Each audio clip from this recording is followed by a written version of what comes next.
আজকে তোমাদের সঙ্গে শেয়ার করব ছোট ভাবির পুজোর শপিং কি হয়েছে। তো দেখতে থাকো, একে একে দেখাই। বাড়ি থেকে যেগুলো হয়েছে সেগুলো আগে দেখিয়ে দিই। তো এই সেটটা তো প্রথমে ভেবেছিলাম মহালয়ার দিন এটা পরাবো, তো এটা একটু বড় বলে আর পরাতে পারিনি। অন্য একটা অলরেডি পরানো হয়ে গেছে মহালয়ার দিন।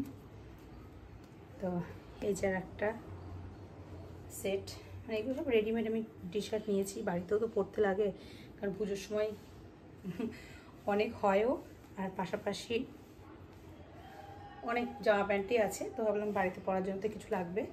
আর সামনে যেহেতু শীত, তো সেইগুলো এই যে ফুল প্যান্ট নিয়েছি, এমনি প্যান্ট তো অনেক আছে, সামনে শীত আসছে তখন লাগবে এগুলো। আর এই একটা টি শার্ট, এই শার্ট। আর এবার কে কী দিয়েছে যে দেখাই, এটা ওর এক দাদু দিয়েছে, ছোট দাদু। আর এটা আমার ওই বাড়ি থেকে দিয়েছে মা বাবা, এই একটা সেট দিয়েছে ব্ল্যাকের, এটা ব্ল্যাক না ব্লুর মধ্যে আরও একটা সেট আছে, দেখাচ্ছি। এই যে এটার সাথে আবার এই যে নিচে প্যান্ট আছে, আবার বেল্টও আছে। এই দেখো, মানে এটা পরার পর কেমন লাগবে তোমাদেরকে একটু দেখিয়ে দিচ্ছি, দাঁড়াও।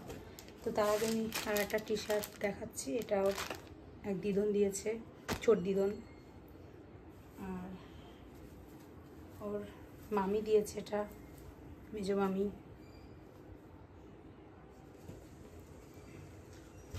তো এগুলো তো হয়ে গেল, সাথে সাজুগুজুর জন্য তো জুতো কিনতে হবে। জুতো এই যে কালারটা কি সুন্দর হয়েছে না।